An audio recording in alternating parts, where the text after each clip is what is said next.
owner, Elon Musk, has apparently ceded some ground to people like Recep Erdogan in Turkey. This seems like a J, guys. Now, as the leader of Turkey, he seems to be a little authoritarian, seems to love censorship, and so he wants Elon Musk to censor certain content on Twitter on his behalf so people in Turkey don't see it. And it looks like Elon Musk has decided to oblige, even though he still considers himself a free speech absolutist.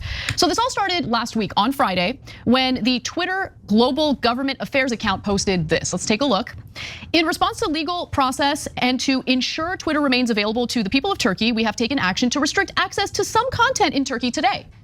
Now, what's relevant is the timing of that tweet, because over the weekend, Turkey had some elections, right? So the presidential election took place on Sunday. Erdogan, the obvious incumbent here, did not get above 50% of the vote, so there will be runoff elections.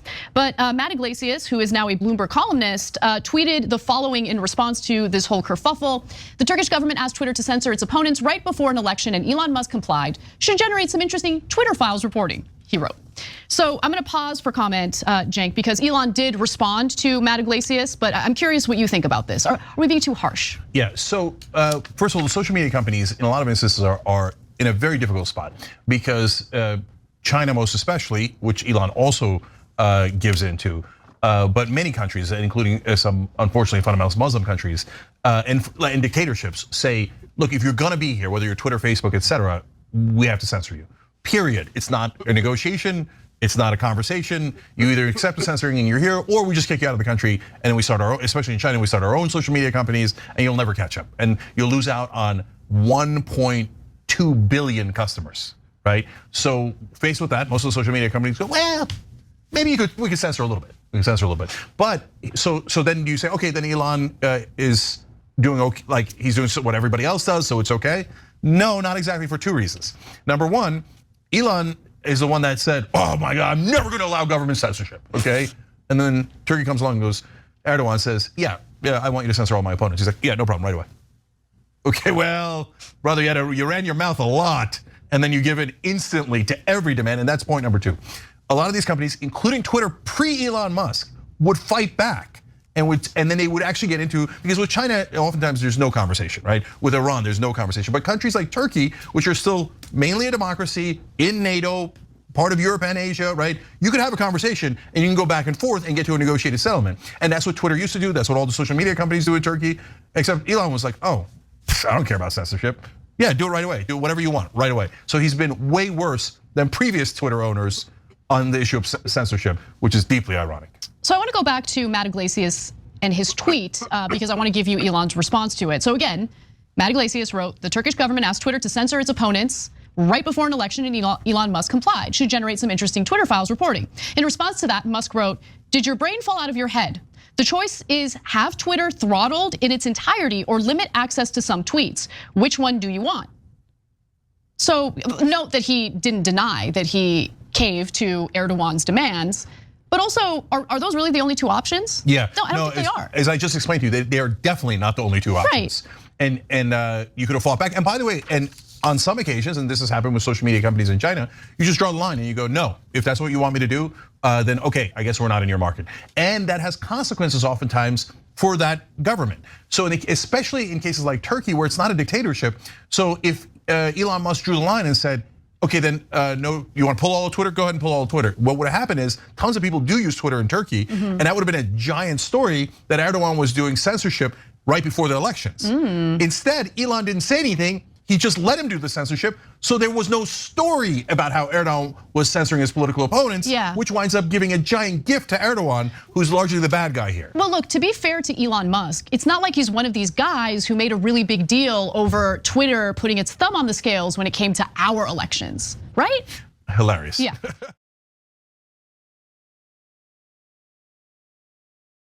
Greetings, everybody. Today is the 24th of May, 2023. So this isn't exactly breaking news, but I couldn't let it go untouched because, of course, it's one of my favorite rich fucks, Elon Musk. So thanks to Anna Kasparian and Cenk Uygur of TYT for prefacing the story. I just want to point out that this continued hypocrisy on Musk's part certainly suggests a substantial degree of dishonesty.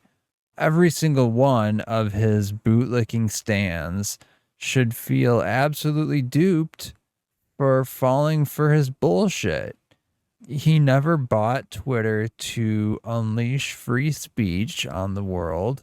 He literally wanted to own the town square so he could, first of all, control what information visitors to the town square are most likely to see, but also so that he could get revenge on people whom he felt had wronged him, either by banning them from Twitter or by trollingly not banning them after they'd specifically asked to be banned, and also giving them blue check marks as he brought them back on the platform, as was the case with a number of comedians and journalists.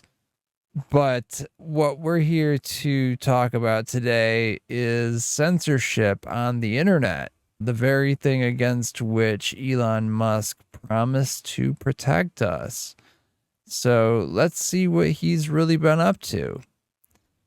And before I forget, please make sure you hit that like button and make sure to subscribe to the channel if you'd like to encourage me to make content more frequently than I have been. Thanks a bunch.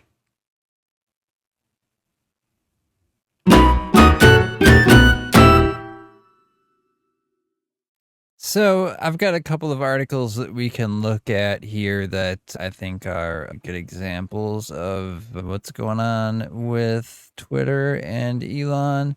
They all link to quite a few other excellent pieces, so that whole network of links will be available. So this article here on Vice, free speech warrior Elon Musk weaker on government censorship than the Twitter execs he fired. Twitter's long history of fighting Turkish censorship has ended with Musk. And it says, when faced with criticism over the move, outgoing CEO Elon Musk, a self-described free speech absolutist, claimed the capitulation was meant to keep Ankara from having Twitter throttled in its entirety. So, in other words, he chose profits over his principles. He didn't want Twitter to be demonetized in Turkey. And so he decided to go ahead and censor it to make sure it would still be available. He says, we've pushed harder for free speech than any other company, including Wokepedia, Musk said in one tweet. Wokepedia is a reference to Wikipedia, a website that famously fought Turkey's censorship for 2 years before winning an important case in its Supreme Court. As many have pointed out, Musk's claims that his version of Twitter cares more about free speech isn't true. His commitment to free speech starts and ends wherever authoritarian governments tell him it should. There's actually a pretty decent example of a social media company that was once willing to stand up to authoritarian government censorship. Twitter before Elon Musk. In 2014, when Turkey banned access to Twitter, the company challenged it in court. The company won in court 2 days after its challenge. A Turkish court ruled that freedom of speech and expression and the right to spread thoughts and opinions are fundamental rights and freedoms which are under the constitutional protection similar to all democratic countries. Governmental bodies should avoid all acts and actions which restrict such freedom of people. Twitter was unblocked in the country soon after. Gad, it should be noted, was constantly criticized by Musk for her apparent hatred of free speech and was fired immediately after he took control of the company. It then says Twitter used to publish a transparency report that detailed the takedown requests that it got from individual governments. But it should be noted that since Musk has taken over, the company has not published a transparency report, though Musk has tweeted repeatedly that the company is rapidly improving transparency. Requests have gone up since Musk took over the company. In the first 6 months since his takeover, Twitter complied with 80% of government takedown requests. That number is up from 50%. But Musk does not seem to ever put up a fight when a government blocks access to Twitter or asks him for special treatment. In February, Turkey blocked access to Twitter in the aftermath of an earthquake that killed more than 11,500 people. A month earlier, Twitter censored links to a BBC documentary about Indian Prime Minister Narendra Modi after New Delhi asked him to. Here, too, Twitter's previous leadership showed more courage. Jack Dorsey's Twitter sued India over censorship. Musk's Twitter blocks posts critical of Modi. While trying to get out of buying Twitter, Musk's lawyer said that the India lawsuit was risky, and that while Musk is a proponent of free speech, he believes that moderation on Twitter should hold close to the laws of countries in which Twitter operates. Interesting. So if he believes that Twitter has to operate close to the laws of the countries in which it operates, I mean, a lot of countries do not have, the United States is one of the only countries that has guaranteed free speech. I mean, even the UK does not have guaranteed freedom of speech. You can't speak against the king or the royal family or anything like that. They have nothing like a First Amendment. The United States is really one of the only countries that I can think of that guarantees free speech as absolutely as it does. And so if he's trying to say that he's a free speech absolutist, but he's going to follow the rules of whatever country he's operating in, I mean, that's meaningless. Like, that's, those two things, they do not compute. They don't fit together. It's ridiculous.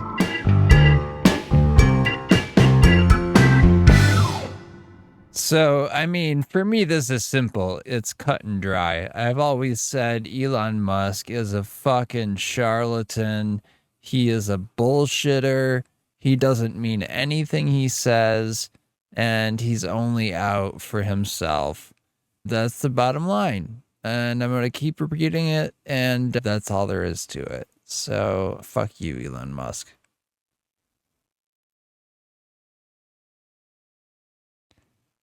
Thanks for watching, everybody. Have a great day.